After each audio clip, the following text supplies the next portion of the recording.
कि अभी सर ने बताया कि मैथ्स जहाँ कहीं पर भी आता है तो सबसे पहले बच्चों के मन में एक छोटा सा डर आ जाता है। ये डर मैं जितना अपने कैरियर में मैं समझ पाया, ये डर सिर्फ एक उस मेले में लगे हुए सबसे बड़े झूले की तरह है, जिसे हम दूर से देखकर तब तक डरते रहते हैं जब तक इसमें सही तरीके से बैठ नहीं जाते। और जहाँ एक बार तरीके से उसमें बैठ गए और सही से उसको हमने एंजॉय कर लिया, यानी कि जो छोटे से शब्दों में यहाँ पर सर ने आपको समझाया कि एक बार जब आप मैथ्स के बारे में सही से सारी चीज़ें समझ लेंगे, सही से सारे कॉन्सेप्ट समझ लेंगे, सही से सारी चीज़ें समझ जाएंगे, तो उसके बाद जो परेशानियां हैं वहाँ पर उनसे आप निजात बहुत आसानी से पा पाएंगे।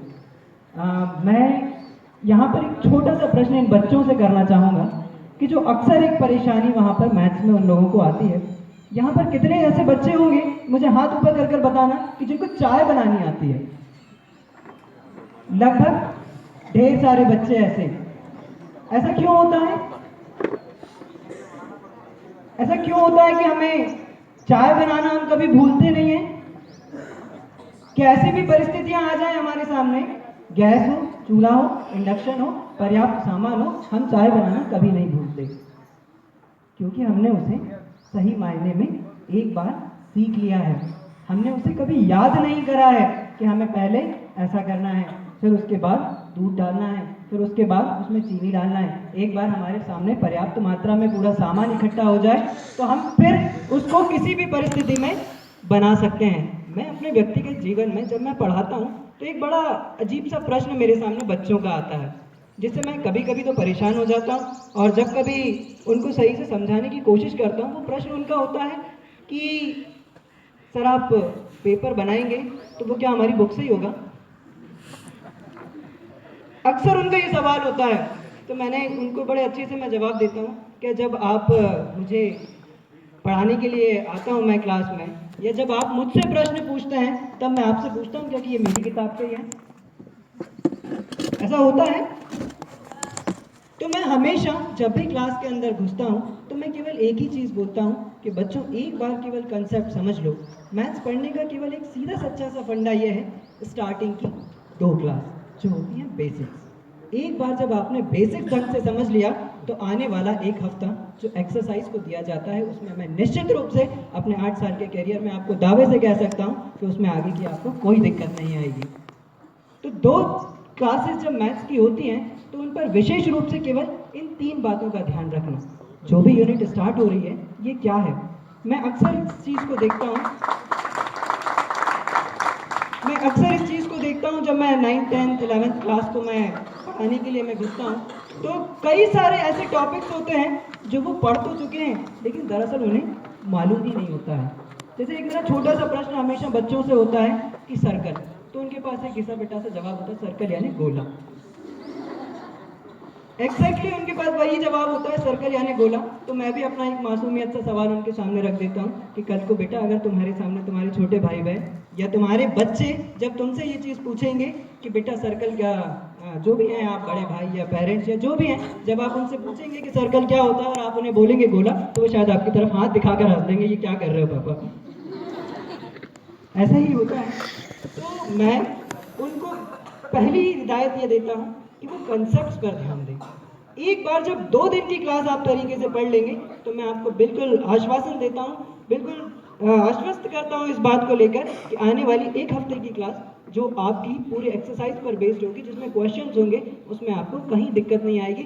अदरवाइज आप 1 महीने तक क्वेश्चन करते रहें। इसका मैंने सबसे अच्छा एग्जाम्पल मेरे अंदर बचपन से सिंथेसाइजर बजाने की बड़ी वो थी, और मैंने कई बार उसको कोशिश करके 2-4 गाने उसमें सीख लिए। पर मैंने एक टाइम के बाद ये चीज़ नोटिस करी कि ये सिंथेसाइजर में 2-4 गाने रट लेने से क्या मैं कभी इसको ऐसे बजा नहीं सकता जब तक मैं वो 7 स्वर सीख नहीं लेता। तो इसी तरीके से ये भी सब्जेक्ट जो है ये भी ठीक उसी तरीके से है कि जहाँ एक बार आप कंसेप्ट समझ लेंगे तो उसके बाद फिर कोई परेशानी आपको नहीं आने वाली। मैं बड़े छोटे छोटे से एग्जाम्पल्स यूज़ करता हूँ। जैसे रोज़मर्रा की ज़िंदगी में हम कई बार एक शब्द यूज़ करते हैं जो हमारे सब्जेक्ट में बहुत ज़्यादा यूज़ होता है। एक छोटा सा टॉपिक है प्रोबेबिलिटी। उसमें एक शब्द यूज़ होता है एटलीस्ट और एटमैक्स, कम से कम और कम ज़्यादा से ज़्यादा। और सही मायने में मैं आपको एक चीज़ बताऊं कि उस शब्द का सही मतलब बहुत कम लोगों को मालूम है। मैं एक बड़ा अच्छा सा एग्जांपल देता हूँ। मेरे पास बहुत सारे स्टूडेंट्स हैं जिनके बीच में मैंने डिस्कस किया है इस बात को, और बड़ा अच्छा एग्जांपल देकर मैं बताना चाहूँगा। कोई मुझे हाथ उठाकर बताएगा क्या था वो एग्जांपल? अनामिका, अनामिका 2 मिनट के लिए इधर आओगे बेटा प्लीज, प्लीज फास्ट। और एक उस छोटे से मतलब का आप समझने की कोशिश करना कि कैसे एक सब्जेक्ट को एक प्रैक्टिकल एग्जाम्पल से जोड़ा जाता है। Good morning to one and all present here, respected Principal Sir, Director Sir. Me, Anamika Bhausa from class 10B. As Bhatsha is my maths teacher, so हम जो at most और at least वाला जो है, जब हम सर कहते हैं एक मेला लगा है और अगर हमें 100 रुपये दे के भेजे मेले में, तो हमको कहते पेरेंट्स कहते हैं कि आपको कम से कम 50 रुपये खर्च करने हैं। इट मीन्स कम से कम हम 50 रुपये खर्च कर सकते हैं, 60 रुपीज़, 70, 80, 90 एंड अप टू 100। मतलब हमको कम से कम 50 रुपये तो खर्च करने ही है। और अगर उसके बजाय वो कहते हैं कि आपको ज़्यादा से ज़्यादा 50 रुपये खर्च करने, इट मीन्स हम कुछ नहीं खर्च करेंगे। 10 रुपये, 20 रुपये, 30 रुपये, 40 और 50 से ज़्यादा नहीं कर सकते, क्योंकि आप लोगों ने कहा है कि ज़्यादा से ज़्यादा 50 करने। इट मीन्स एटलीस्ट में वो वैल्यू, नीचे वाली वैल्यू आएगी और ऊपर वाली, और एटमोस्ट में 50, 60 सारी। That's it. Thank you Anamika. Actually में दरअसल होता क्या है कि बच्चों को जब हम प्रैक्टिकल लाइफ से जोड़ते हैं, उनको उनकी महत्वपूर्ण चीज़ों से, और स्पेशली मैं उनको बताऊं कि जब उनको पैसों से जोड़ा जाए तो वो कोई भी बात बड़ी आसानी से समझ जाते हैं।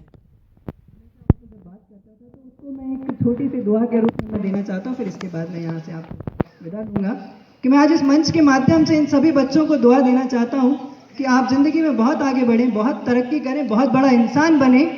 बस केवल साथ ही साथ एक बद्दुआ ये भी देता हूं कि जिंदगी में कभी इतने बड़े इंसान मत बन जाना कि जिन्होंने आज यहाँ पर आपको बड़ा बनाने के लिए भेजा, एक दिन आपको वो छोटे लगने लगे। Thank you so much.